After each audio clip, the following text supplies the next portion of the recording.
Case closed? Not even close. Good evening, everyone. I'm Trent Butler. And I'm Sherry Jackson. It's been one day since a Birmingham cemetery filed for bankruptcy, and families with a vested interest in George Washington Carver Memorial Gardens are as worried as ever. Some of them are calling for action. CBS 42's Mike McClanahan is keeping track of each development in this case, and he joins us now in the newsroom. Mike, what has families so worried now that they filed bankruptcy? Well, Sherry, the first court-appointed interim trustee has rejected that position, and the new pick hasn't accepted it yet. Meanwhile, with the first court date possibly set for November 4th, some of the people with a stake in the property want any and all agencies that might be able to assist them to come to the table and talk. Constance Foster Kelly can't drive past this cemetery without thinking about her mother. I said, hey, Mama. So I'm really like, I miss her. I truly, dearly miss her. She's lived through a cemetery transition before. Shadow Lawn is a sample. That's a great example of what not to do. Now she's determined to keep her mother's final resting place from sharing that fate. Mother also had already prepaid for plots for the entire family. Everyone, the kids, everyone. So when my mother passed, they were no longer burying at Shadow Lawn.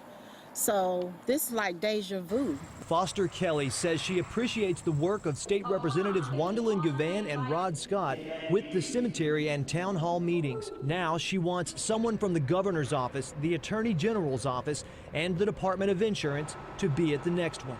She also wants to know what records the cemetery kept and where they are. If you're going to file bankruptcy, you must produce some type of records. What documentation do you have? Will the pre-needed plots that were sold, do you have a diagram? Do you have the lot number? Can you guarantee that these people will have ownership of their lots? It is about just, hey, let's figure out the best way to come to terms with what has happened, find someone that can manage it, and get everything back in order. We've reached out to 3 state agencies today, and so far the governor's office has confirmed they will have a representative at that meeting set for next Tuesday at 6 p.m. We've made contact with the Alabama Department of Insurance and the Attorney General's office, but don't have attendance confirmation for either agency yet. And Mike, what about those records? We know the Department of Insurance is investigating the cemetery. What have they found? Well, the Alabama Department of Insurance, we're told, now classifies it as an endowment care cemetery, yet it's never filed the required annual trust fund report. So we're now faced with the question of how a cemetery of that size could have potentially flown under ALDOI's radar for the last 11 years.